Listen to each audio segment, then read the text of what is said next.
guys, it's time for a new video, and for those of you who probably know because I just talk about it incessantly, I was just at the Toronto International Film Festival, which means I just saw a lot of movies.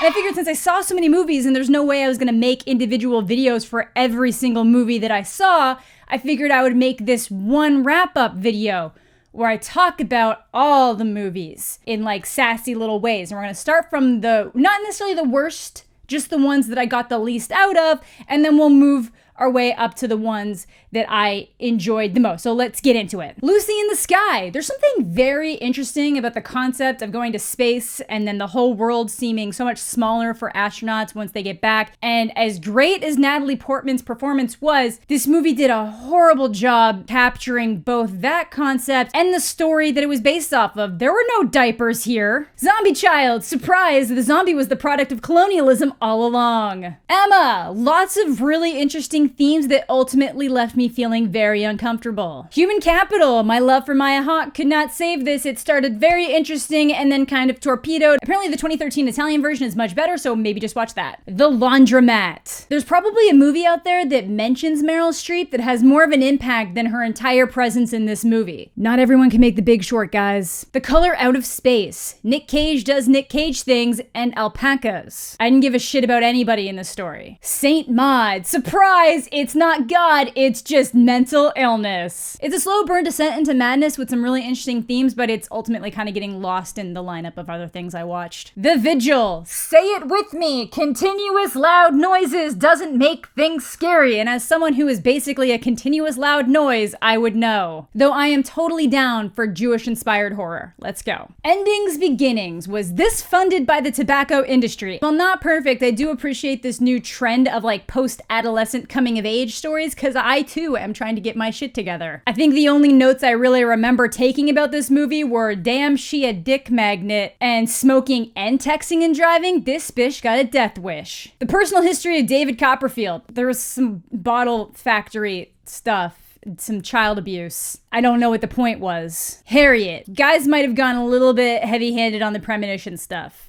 Like, you guys basically made those the extent of superpowers in a Harriet Tubman biopic. A Hidden Life. Terrence Malick being self-indulgent on film? Who would have thought? Either way, it's a very interesting story that brings up the whole idea. Is it better to suffer injustice than to commit it? But a lot of the themes just kind of circle around each other, and it does not need to be 3 hours long. The Aeronauts. Fantastic weather and how to find it. This was a perfectly fine movie, easy to recommend to a lot of people, forgettable in the large scope of some of the better stuff I saw, but enjoyable. Gundala. I'm going to be making an entire video about Gundala because he is an Indonesian superhero. And if you were like, man, I wonder what an Indonesian superhero movie would be like, whatever you're thinking in your head, you're probably right. Synchronic. I ended up watching that with Karsten, and as we walked out, we were both like, that was good for Netflix. It's basically about a drug that if you're too young and your brain's not fully developed, it sends you back in time.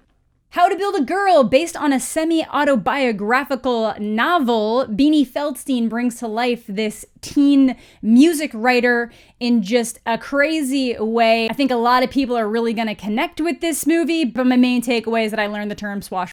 The Friend. This is another one that's based off of a real story. Basically, a mother gets cancer, and a close friend of the husband and the wife comes to stay with them, played by Jason Segel, and he's kind of like very lost, and the whole movie is really almost more about him finding his own place in the world and realizing his value. It was funny. It was heartwarming. Lots of really emotional performances here. Motherless Brooklyn. Apparently, Edward Norton does better when he just decides to take over projects rather than when he goes into it owning that project. It's still worth the watch. The Goldfinch. Okay, so this movie's actually already out in theaters. It is getting completely shit on. And they decided that pointing out everything that was wrong with the film would be the best way to write their reviews, their articles. There is a lot of good in the film too, and people who see it enjoy it and are moved by it. But it is based off of this Pulitzer Prize award-winning novel that is about 800 pages long with like relatively small font. I could knock someone out with this. Obviously, it was going to be hard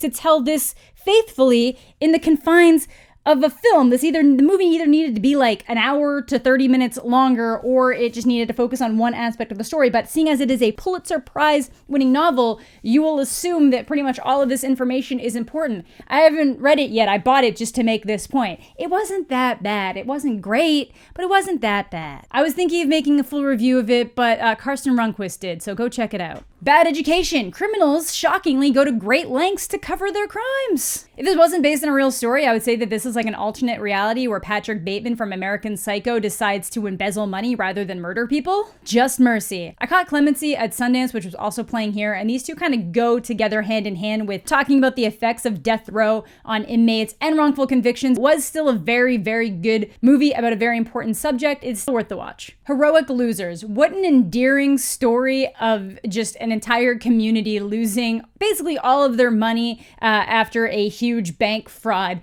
happened, and just the series of events that they go to try to just repair the damages and the series of unfortunate events that kind of happen as it goes. Really can't wait for an American to try to remake this. Guns Akimbo, also known as Harry Potter in the very terrible, very not so good whatever thing, Bad Day. Basically, guy wakes up in some underground fight club where they've attached guns to his hands. It's wild, it's off the wall. It kind of reminded me of like a blend of Scott Pilgrim and Kick-Ass with like Running Man. Some people are going to completely hate this movie, but if you're in for just like a wild ride where you're not thinking too much and makes a little bit of social commentary about some stuff, it's a good time. Ford v Ferrari. This is one of the ones I was really excited to going into the movie. I think the race scenes are really exhilarating, but overall some of it just kind of left me feeling flat, but I do know a lot of people that are walking out of it feeling extremely hyped, so I would say it's definitely still worth the watch. The Joker. This is the big one. I will be doing an entire video about this one separately. I have a lot of thoughts about the Joker, and I feel like some of the ways I'm talking about it made it seem like I didn't like it, but I actually did really like it. A lot of people are going to hate it for the wrong reasons. People are going to love it for the wrong reasons, and at the end of the day, we all just got to remember that it was written by the guy who came up with the Hangover movies. I think if you're excited to go watch it, you're probably going to end up really enjoying it, but if you have some reservations about some of the way it's handling certain topics, you're probably going to notice those a lot too. Todd Phillips, the writer and director, said that there's a certain moment where people will get off of the support train for the character, but guaranteed that there are people still heavily on that train because they didn't sink home a point hard enough. Uncut Gems. Yo, someone forgot to tell Adam Sandler he was supposed to be washed up. This whole movie is insane. I felt claustrophobic and anxiety ridden just from the dialogue alone. Definitely worth watching. It's a wild crime thriller. The Lighthouse. Now, I remember saying before I saw this, I was either gonna hate The Lighthouse or I was gonna love The Lighthouse. And somehow I'm like not on either spectrums, but I do still think about The Lighthouse constantly since I've seen it. It does so much so well. It's funny. It's just hard to watch. It's a great look at the effects of isolation and just how the elements can just really bring you down. And as someone who lives extremely close to where this was filmed, I understand. Like when people are like, Amanda, why do you complain about like the winter so much? Like this movie will let you know why. Either way, I think it's like a career best performance from both Dafoe and Robert Pattinson. It's definitely worth the watch if you're into something different, but this is going to be very polarizing. Some people are just going to hate it. Waves, which is essentially all about the ebb and flow of life. You get a movie that just shoves you into this chaotic life of an overstressed and overworked high schooler. I feel like it loses a bit of steam in the second act, but the impact of what that second act means hits the hardest. Just based on how the music is infused into this story, I think a lot of teenagers are really going to enjoy it. It kind of reminded me of 13. Ultimately, be good to those around you, but especially be good to yourself. A Beautiful Day in the Neighborhood. It's Tom Hanks playing Mr. Rogers. I don't know what else you could want. First Love by Takashi Miike, or Miike, it's Miike. But this is another one of those ones that's a complete off-the-wall, stylized violence. I really enjoyed the story that accompanied it. It was like a really great wrong place, wrong time, getting caught in the middle of like a drug smuggling situation.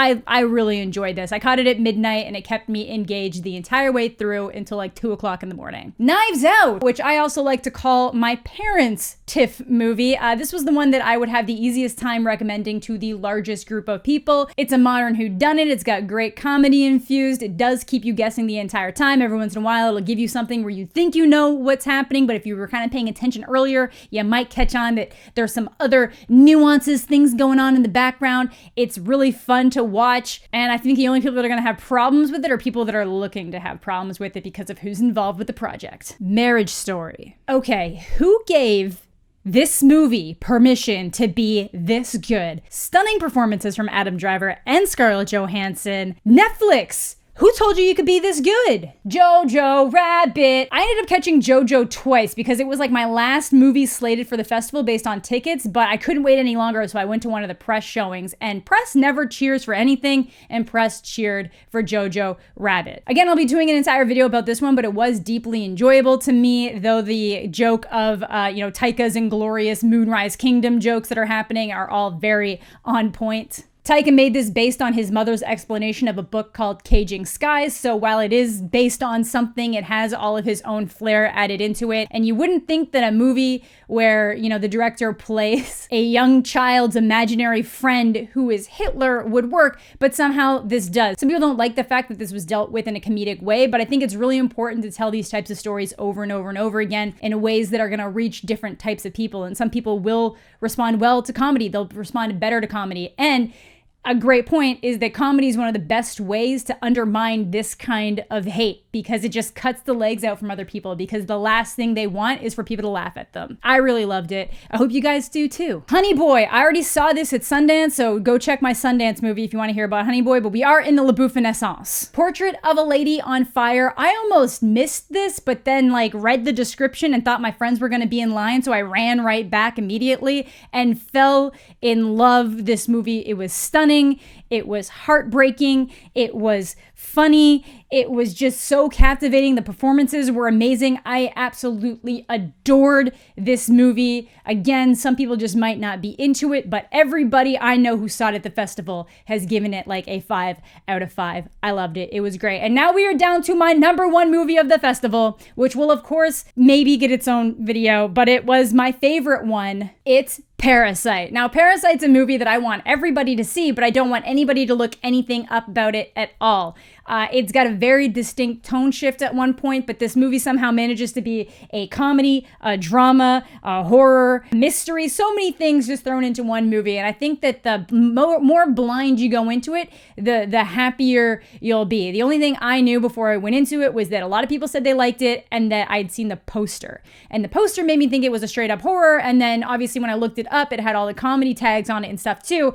This is just a great movie from start to finish, and if you're someone who doesn't like subtitles, I would just urge you to get over it and just watch this movie. It was great. Anyways, that is gonna do it for this video. Like I said, a lot of these will get their own individual videos and larger reviews. The first one up, I do believe is gonna be Joker, because I think that's the first movie that's coming out around the corner. Do you guys want that really soon, or do you want me to time that so that it's only a few days before the movie comes out on October 4th? You guys let me know. Is it too late to make a Goldfinch review?